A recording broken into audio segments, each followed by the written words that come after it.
gaskiya. Yanzu wannan waka da aka yi a garin nan, wannan ban Allah da ya zo ya waka ake ta da kura a garin nan, yanzu musulmi ya kamata ya wani abu, dan musulmi wanda ya tashi a cikin musulmi.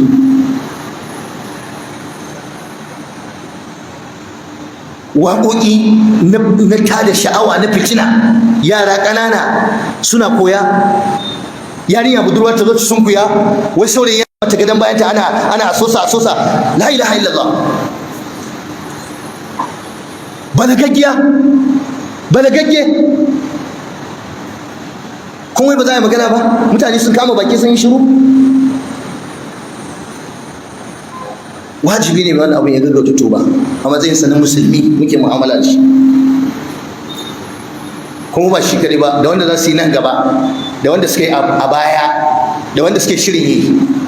Allah ya saka wa hukumar tace fina-finai ta Kano da alkhairi, Allah ya saka musu da alkhairi da suke ta kokarin su bi su kare tarbiyar Kano, addinin Kano, musulunci da tarbiyar mu, kuma wajibi ne mu taimake su wallahi. Idan sun yi ba daidai ba muna sukan su, in sun yi daidai kuma mu taimake su, mu daina bari ana yakar su. Musulunci suke taimaka, tarbiyya suke taimaka, addini suke taimaka. Yara suna ta faduwa wa da neko da jarabawa, amma duk sun iya waka. Yanzu duk sun haddace waka, kai ka ce allo aka rubuta musu ka haddace da. To aje ma ana ta jin waƙoƙin, har kuma a zo ana koya mutane batsa. Idan yan Indiya sun yi ko yan Amerika sun yi, ba mu da ikon mu same su, ba yan garin mu bane, ba yan addinin mu bane, ba yan kaza ba, amma dan harshen mu ya zo ya kuma zuba ido mu shiru, ba za a faɗakar da shi, ba za mu yi nasiha ba. A'a, ba daidai bane.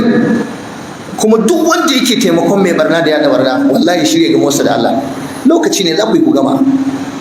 Wanda ma ka ba da gudunmuwa ka lokacin da aka yi barna, aka yi abu ba daidai ba, ka fito kai bayanin ba daidai ba ne, Allah kubutar da kai da al'ummarka. Duk wanda ya ba da goyon baya, ko a ɓoye ko a fili ko a zahiri, ko ya amfani da kujerarsa ko sarautarsa ko mulkinsa ko wani abu, ya shirya kabarinsa daga Musa da Allah.